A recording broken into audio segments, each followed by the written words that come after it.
пошел не своим шагом, своим шагом, а не таким. Опоздали мы чуть-чуть. Пойдем отсюда, уходим. А все, они долго стоять будут. Мы замерзнем опять. Они только что поменялись.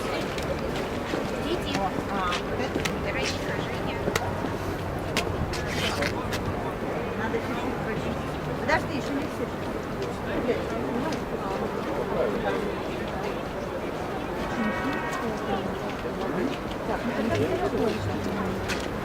Стоять, видно. Видишь, какая видишь, кого?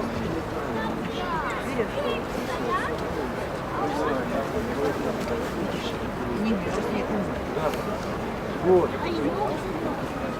Ну, даже если мерзнет, то стоит. Нельзя махать руками, как тебе.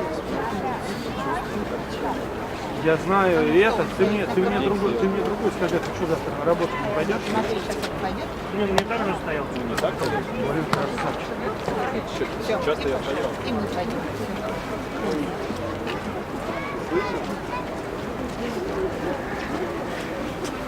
Ага. Понятно.